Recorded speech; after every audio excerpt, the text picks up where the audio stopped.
Okay, so here's a kind of map showing us some of the different 3D shapes we can look at. So here are the two we've already looked at. Our cube, which remember, each face is a square. Okay, and here is our cuboid, where two of the faces might be squares, or four of them, but they're mainly rectangles. Okay, so we've talked about our cubes and our cuboids, and the amount of faces they would have.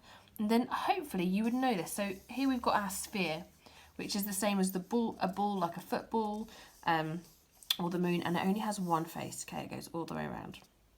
Here we've got our cylinder, and you would recognise cylinders in things such as drinks cans, perhaps, or your drinks bottles, or a tub of Play-Doh. Those are all cylinders, and they've got a face that goes all the way around, and then two flat circles on top, and also got three faces. Then you've got your cone, which has got a circle on the bottom. Think of your ice cream cone. So a circle on the bottom, which is flat, one face, and then this, the kind of triangular shape that goes around the top.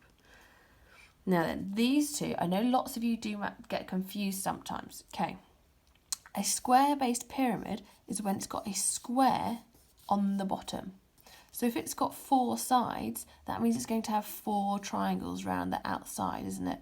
So it's got one face at the bottom, 2, 3, 4, 5. 5 faces on your square-based pyramid.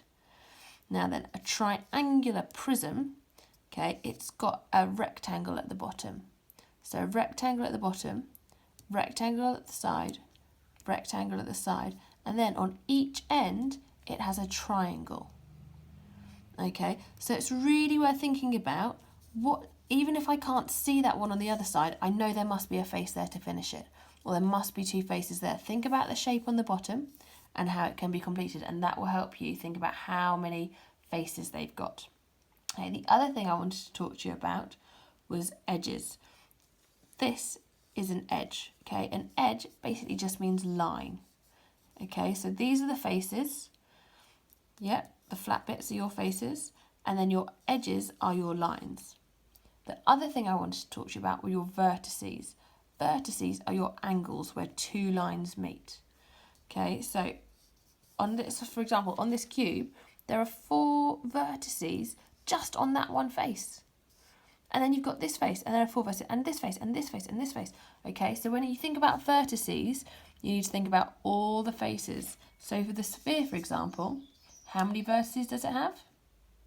None, because it doesn't meet anywhere. It's all one face, isn't it? No two faces are meeting, or no two edges are meeting.